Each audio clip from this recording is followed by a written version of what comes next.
새벽 예배를 마치면 자주는 아니지만 한 달에 뭐 한두 번 정도는 제가 돌아가시는 그 버스 위에 올라가서 기도를 이렇게 해주고 배웅을 하곤 합니다. 그러면 참 좋아라 하세요. 그리고 내려오면서 마지막 인사는 꼭 그겁니다.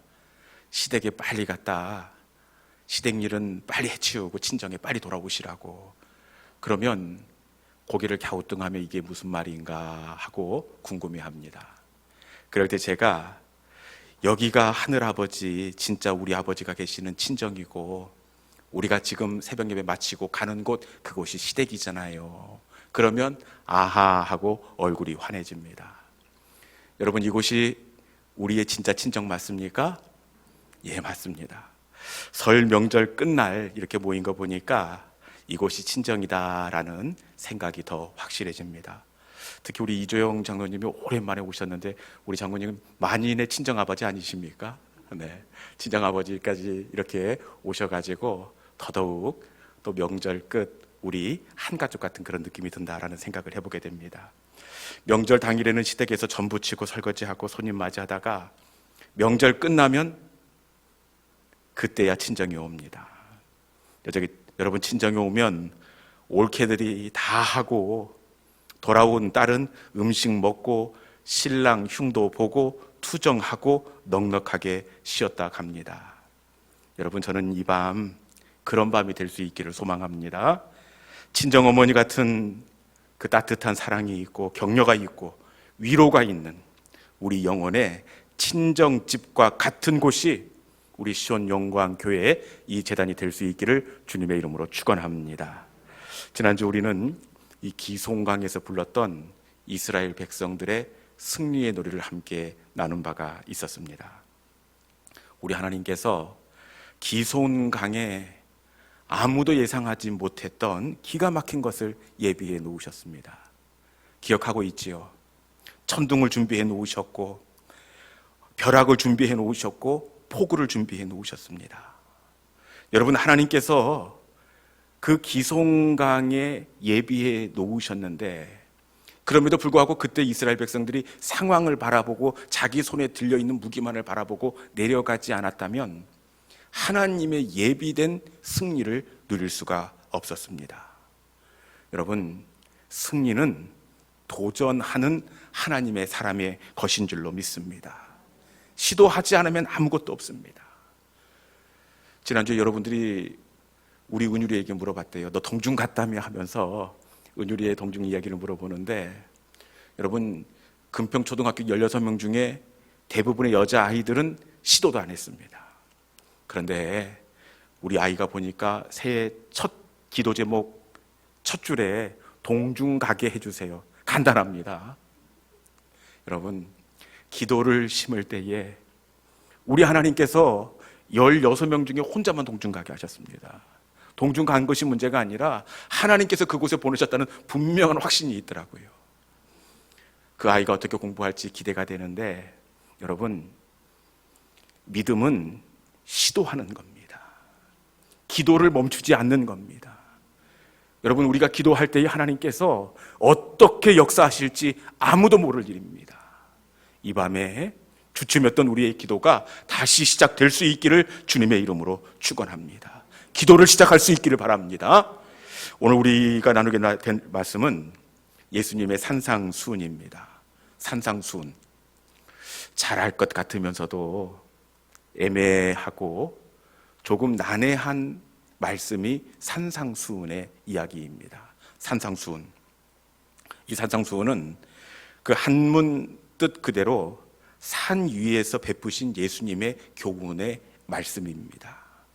산상수훈, 예수님께서 산 위에서 들려주시는 하나님의 말씀, 이게 산상수훈인데, 산상수훈은 몇 장에 나오죠? 5장부터 7장까지 나옵니다. 그래서 제가 올 그 마지막 가을 학기에 기말고사 분명히 봅니다. 산상수훈 몇 장부터 몇 장까지입니까? 그러면 마태복음 5장부터 7장까지입니다. 쓸 수 있어야 됩니다. 자, 산상수훈은 어디에 나온다고요? 5장부터 7장까지. 어떻게 외울까요? 5장부터 7장까지니까 옳지 산상수훈 해서 5장부터 7장까지인 겁니다. 이렇게 해줘도 답안지에다 옳지만 쓰면 안 됩니다. 산상수훈은 5장부터 7장까지 나오는데 이 산상수훈의 이야기를 누구에게 들려주고 있는 걸까요? 네, 오늘 본문 말씀에 보면 1절에 예수께서 무리를 보시고 산에 올라가 앉으시니 제자들이 나온지라 이렇게 되어 있습니다. 이 산상수훈의 말씀은 무리가 아니라 제자들에게 들려주시는 말씀입니다. 예수님의 주변에는 많은 사람들이 있었지만 그 많은 사람들이 딱 두 부분으로 구분이 됩니다. 무리와 제자들입니다. 오늘 산상수훈은 무리가 아니라 예수님을 따르기로 결단한 제자들에게 주시는 말씀이 바로 산상수훈의 말씀입니다. 구약에는 구원받은 이스라엘 백성들에게 십계명의 말씀을 주었습니다. 십계명은 애굽에서 나온 이후에 애굽 사람과 다르게 살라는 하나님의 계명입니다. 이 산상수훈은 예수님의 제자가 되었다면 이전과 다르게 어떻게 살 것인가를 표명해주고 있는 말씀이 바로 산상수훈의 이야기입니다.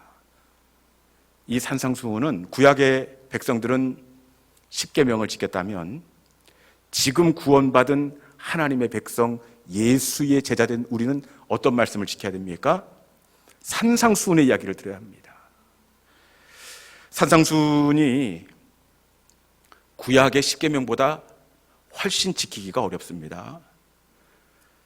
구약의 십계명은 눈에는 눈, 이에는 이, 동일한 그 보복을 할 수 있다 이렇게 가르치고 있지만 산상수훈은 훨씬 어렵습니다.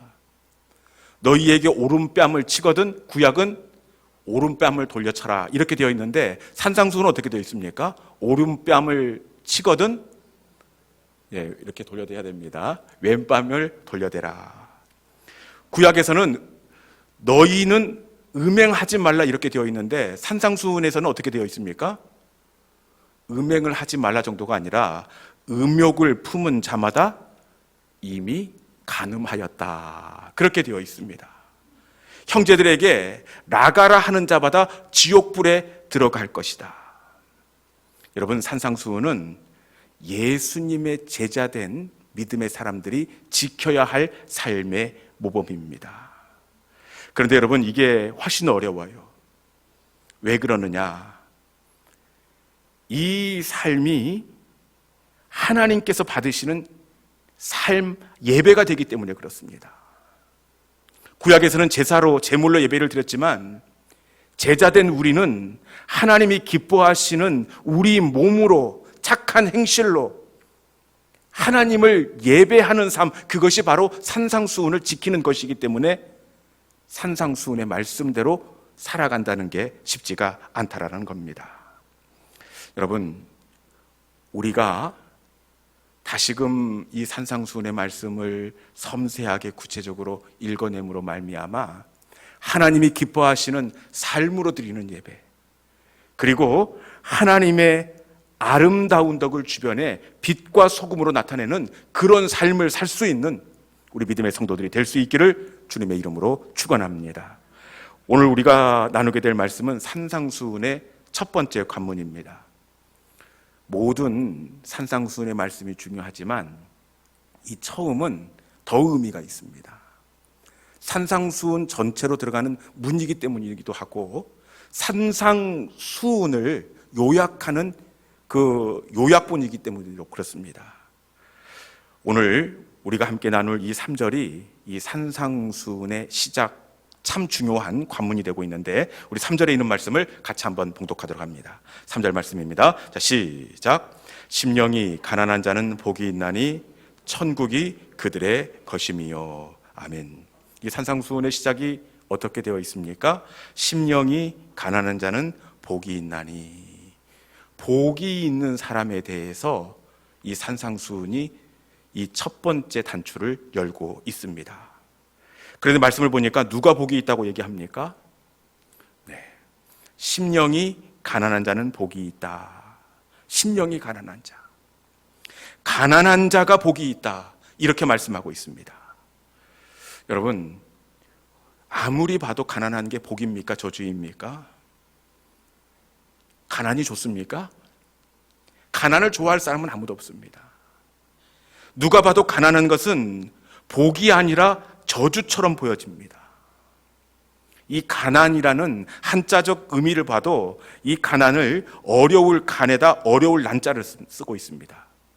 어려울 간, 어려울 난. 어렵고 또 어려운 것이 바로 가난입니다. 한 번의 어려움도 정말 힘든 법인데 어렵고 또 어려운 것이 가난입니다. 여러분, 그럼에도 불구하고 우리 예수님은 가난한 자가 복이 있다, 이렇게 말씀하고 있습니다. 왜 예수님은 누가 봐도 가난은 저주이고 가난은 어렵고 힘든 법인데 가난한 자가 복이 있다, 왜 가난이 복이라고 이야기하고 있는 걸까요? 혹시 물질적 가난이 아니라 심령이 가난한 자, 물질적 가난이 아니라 심령이 가난하기 때문에 그것이 복이 되는 걸까요? 심령이 가난한 자. 그런데 심령이 가난한 자의 원뜻을 보니까 이것은 물질적 가난은 저리 가라입니다. 심령이 가난한 자의 그 다른 번역 성경을 보니까 심령이 가난한 자를 마음이 가난한 자, 이렇게 되어 있습니다. 그리고 영어 성경에서는 poor in spirit 이렇게 되어 있습니다. 영혼이 가난한 자, 마음이 공허하고 불안해서 견딜 수 없는 상황, 이것이 심령이 가난한 겁니다. 다시 한번 말씀드리겠습니다. 마음이 공허하고 불안해서 견딜 수 없는 상황, 이게 심령이 가난하다는 의미입니다. 다른 번역 성경의 풀이입니다. 그런데 이 상황을 예수님께서는 뭐라고 얘기합니까? 복이 있다, 이렇게 말씀합니다.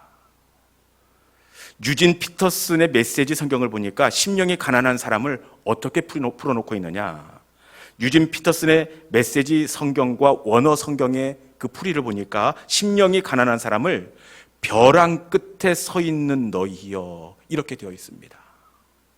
벼랑 끝에 서 있는 너희, 벼랑 끝에 서 있는 너희는 복이 있다, 이렇게 되어 있습니다.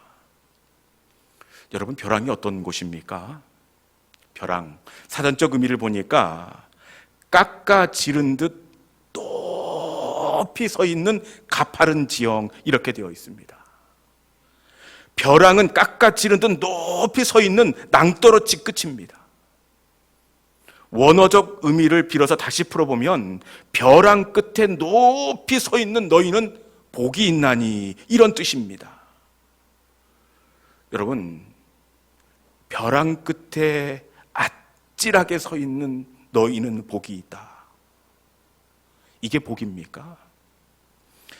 발 아래로는 천길 낭떠러지 펼쳐져 있습니다. 그 끝에 발끝으로, 이 발로 전체 다 딛는 것도 아니고 발끝으로 까치발로 겨우 딛고 서서 거기 붙잡을 것도 없어서 이게 손가락으로 잡을 게 없습니다. 손바닥으로 벽에 딱 붙어가지고 바둥바둥 떨고 있는 게 심령이 가난하다는 원어적 의미입니다. 여러분, 이 자리는 복이 아니라 두려움의 자리입니다. 공포의 자리입니다. 아슬아슬해서 숨을 쉴 수조차도 없는 자리가 바로 심령이 가난한 자리, 벼랑 끝에 서 있는 그 자리입니다. 그런데 예수님은 산상수훈을 시작하면서 벼랑 끝에 선 너희는 복이 있다, 심령이 가난한 너희는 복이 있다, 이렇게 말씀하고 있습니다. 왜 벼랑 끝에 서 있는 그 사람이 복이 있는 겁니까? 왜 심령이 가난한 그가 복이 있는 겁니까? 왜 그럴까요? 그것은 심령이 가난해지고 나야 그 다음에 예수님으로 채워지기 때문입니다. 벼랑 끝에 세워져야 온전히 나를 부인하고 온전히 복이신 예수님만 바라보기 때문에 벼랑 끝에 선 그때가 복이 있다, 이렇게 예수님께서 말씀하고 계십니다. 우리 생각에는 부유하고 풍성하고 여유가 있으면 예수님으로 우리 영혼을 채울 것 같지만, 여러분, 부유하고 여유가 있으면 예수님으로 채워지는 것이 아니라 딴 것으로 채워지게 되어 있습니다. 그런데 인생의 벼랑 끝에 발끝을 딛고 한번 서보십시오. 그때에 우리는 정말 온전히 나를 부인하고 완전히 하나님께 매달리게 되어 있습니다. 벼랑 끝에 설 때에야 우리는 하나님께 두 손을 들어 항복하게 되어 있습니다. 우리 마음을 비우고 하나님의 은혜로 채워지기를 소망하며 갈망하게 되어 있습니다. 벼랑 끝의 시간은 제가 보니까 공간이 만들어지는 시간이더라고요. 벼랑 끝의 시간은 우리 심령에 공간이 만들어지는 시간입니다. 내 안에 채워진 잡다한 것들이 비워지고 하나님이 내 속에 들어와야 하는 그 공간이 만들어지는 시간이 바로 벼랑 끝의 시간입니다. 벼랑 끝의 시간은 나는 가난하게 되고 하나님으로 부유해지는 시간이 바로 벼랑 끝의 시간이 된다는 사실입니다. 저의 경우를 봐도 그렇더라고요.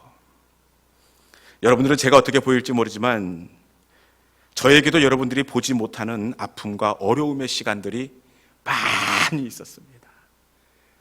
이것은 조금 이렇게 많이가 아니라 많이 있었습니다. 담임 목회 임지도 마음대로 안 되고 아이들도 마음 먹은 대로 안 되고 그리고 이것도 안 되고 저것도 안 되고 안 되는 일이 너무 많이 있어서 아프고 아픈 시간들이 있었습니다. 그런데 안 되고 안 되는 이 시간들의 결론이 뭐냐? 제가 보니까 안 되고 안 되는 시간이 아니라 나를 비우고 또 비우는 시간이 바로 이 막힘의 시간, 벼랑 끝의 시간이 되었다는 사실입니다. 막히고 아프고 이러지도 못하고 저러지도 못할 만큼 어려워지니까 여러분 정말 마음이 가난해지더라고요. 정말 한순간도 하나님이 아니고는 설 수 없다는 고백이 절로 나오는 시간이 되었습니다. 하나님, 너무 아프고 너무 힘이 듭니다. 하나님, 내가 할 수 있는 것들이 아무것도 없습니다. 벼랑과 같은 상황을 만나니까 정말 밥 먹을 때도 하나님, 걸어갈 때도 주님, 잠자리에 들기 전까지도 온전히 하나님으로 갈망하게 되었다는 사실입니다. 여러분, 막힘과 어려움의 시간은 나를 비우고 하나님의 은혜로 온전히 채워지기를 갈망하는 공간이 만들어지는 시간이 바로 우리 인생의 벼랑 끝의 시간이라는 사실입니다. 혹시 우리 중에 인생의 벼랑 끝과 같은 어려움의 시간을 만난 성도가 있습니까? 우리 성도들 가운데 다양한 인생의 그 벼랑 끝을 만나게 되는데 어떤 분들은 그 자녀라는 인생의 벼랑 끝을 만나는 성도가 있다는 겁니다. 여러분 보니까 다른 것은 잘 되는데 참 자식 마음대로 안 돼요. 때려도 안 되고 설득해도 안 되고 좋은 것을 사줘도 안 되고 참 안 되고 안 되는 자녀의 벼랑 끝을 만난 성도가 있을 수 있다는 겁니다. 또 어떤 성도들은 건강의 벼랑 끝을 만난 성도가 있을 수 있습니다.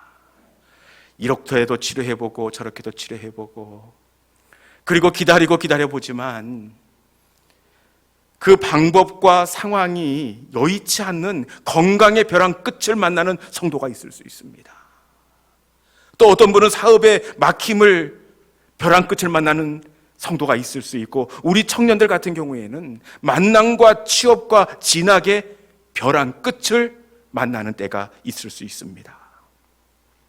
여러분 그런데 이 시간은 막힘과 굽어도는 시간이 아니더라고요. 이 시간들은 우리의 마음을 비우고 하나님을 갈망하는 시간이 바로 우리 인생의 심령이 가난한 때입니다.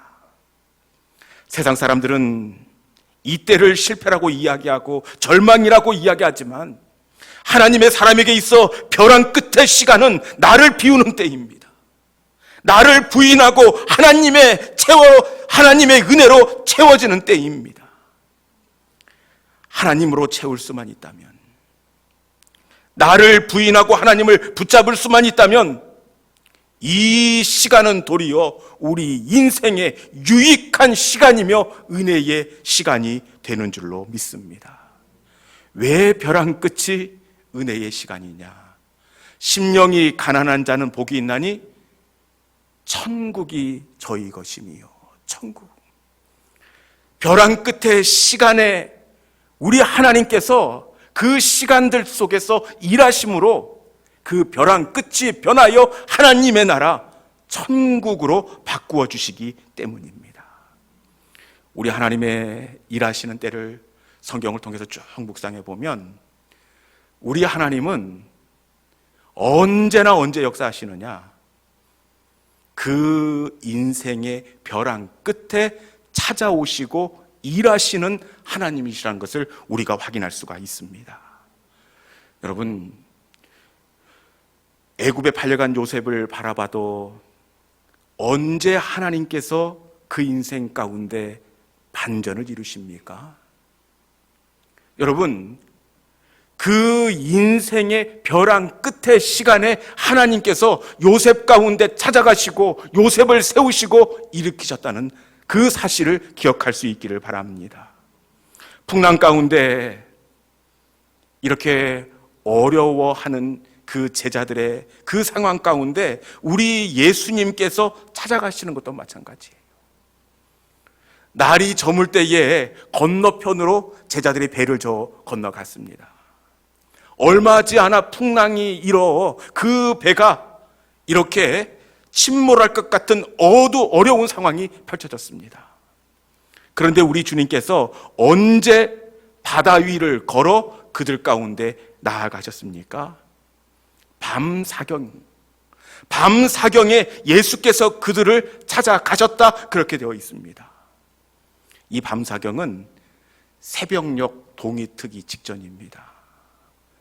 제자들이 모든 경험을 내려놓고 모든 수고로움을 포기하고 두 손을 들고 그 인생의 벼랑 끝에서 가장 마음이 가난해진 그때 우리 주님께서 그들 가운데 찾아가시고 그들 가운데 역사를 시작했다는 사실입니다. 벼랑 끝은 인간적인 눈으로 보면 우리 마음이 가장 가난해진 때이지만 벼랑 끝은 우리 하나님께서 우리 인생 가운데 찾아오시고 역사를 시작하는 때가 바로 벼랑 끝의 시간이라는 사실입니다. 우리가 어렵고 힘든 이 상황 가운데에서 다시 소망을 품을 수 있는 것은 벼랑 끝의 시간에 우리의 마음을 비우고 두 손을 들고 항복하면 우리 하나님께서 우리의 풍랑 가운데, 우리의 벼랑 가운데 찾아오셔서 우리의 손을 붙잡아 주신다는 사실입니다. 이 밤에 아무리 어렵고 힘든 그 시간들이 있다고 하더라도 그 어려움을 하나님을 향한 그 채움의 시간, 갈망의 시간으로 바꾸심으로 말미암아 우리 하나님의 나라, 하나님의 평강을 이루시는 우리 믿음의 성도들이 될 수 있기를 주님의 이름으로 축원합니다. 이 시간 주신 말씀을 붙잡고 우리 함께 기도의 자리로 나아가기를 원합니다. 주님, 은혜 아니면 살아갈 수가 없습니다. 호흡마저도 다 주님의 것입니다. 주님, 우리의 삶 가운데 벼랑 끝과 같은 시간들, 그 시간들을 우리에게 주신 것은 우리 속에 하나님을 채울 수 있는 그 공간을 만드는 의미가 있다, 이렇게 말씀합니다. 주님, 은혜 아니면 설 수 없는 우리 인생의 끝자락 벼랑 끝에 까치발을 하고 저희가 서 있사온데 주님, 오직 주님만이 우리의 상황을 역전시킬 것을 저희들이 기대하오니 우리가 주님을 갈망할 때에 우리 속에 찾아와 주시고 우리 손을 붙잡아 주시고 우리의 상황을 천국으로, 하나님의 나라로 다시 회복시키시는 역사가 있게 하여 주시옵소서. 주님 은혜 아니면 살아갈 수 없습니다. 주님 은혜를 내려 주옵소서. 우리 마음의 고백을 담아 오직 예수뿐이네, 우리 함께 찬양하도록 하겠습니다.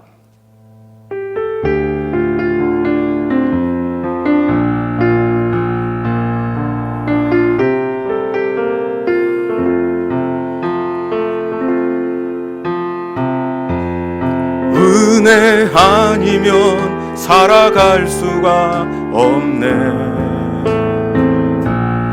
호흡마저도 다 주의 것이니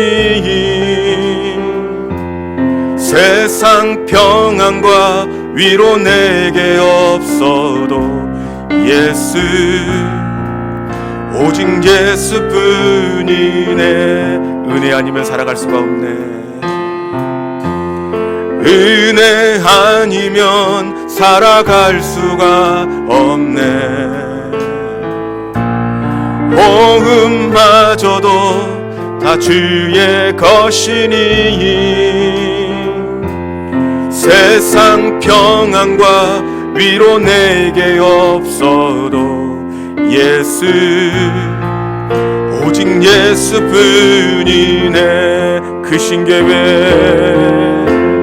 그 신계회 다 볼 수도 없고 작은 고난에 지쳐도